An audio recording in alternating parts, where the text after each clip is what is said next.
Tout le monde a un esprit en soi.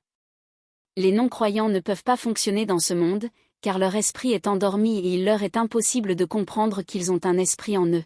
Même ceux qui croient, si Dieu n'ouvre pas leur esprit, sont coupés du monde spirituel tout comme les incroyants.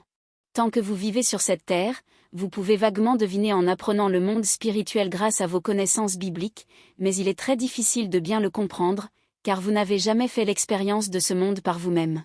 Mais lorsque le corps meurt, tous les habitants du pays se rendent dans un lieu où l'esprit se sépare du corps et vit éternellement, et à ce moment-là, son esprit était en réalité en lui-même. C'est seulement à ce moment-là que vous réalisez que l'esprit, l'essence de votre être qui était restée silencieuse, est véritablement vous-même, et vous vivez alors des expériences surprenantes. Comment les croyants et les non-croyants savent-ils qu'il y a un esprit en eux? Tout d'abord, la conscience est le moyen le plus simple de réfléchir. La conscience est un cœur et une pensée honnêtes et sincères qui proviennent de l'esprit, profondément ancrés dans nos cœurs et nos esprits. Le fait que ma conscience soit vivante, prouve donc que mon esprit clame en elle la justice qui est juste. À mesure que notre esprit devient de plus en plus sensible au monde de Dieu, nous voyons des illusions, c'est-à-dire qu'en versant dans notre esprit ce que le Saint-Esprit veut savoir, notre âme réalise en même temps ce que nous voyons et ressentons avec sensibilité.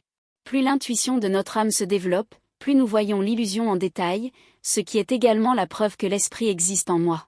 Je connais le chant de louange, mais je trouve souvent étonnant de savoir que je le chante dans mon cœur quand je me réveille le matin, alors que je le chante rarement.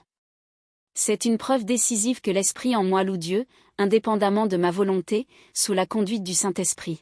Si je me lève dans l'église, que je lève la main et que je loue le Seigneur et le Saint-Esprit, j'ai l'impression que mon esprit danse au plus profond de mon ventre, et en même temps, mon esprit secoue mon corps et mes bras, ce qui prouve également que l'esprit est bel et bien en moi.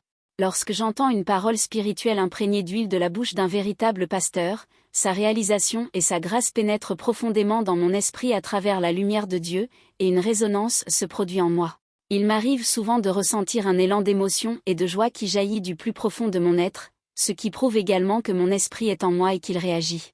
Les rêves spirituels font référence à la présence du Saint-Esprit dans mon esprit lorsque je dors, apparaissant sous forme de rêve, ce qui est plus précis que n'importe quelle prophétie ou révélation, car cela n'implique en rien ma volonté.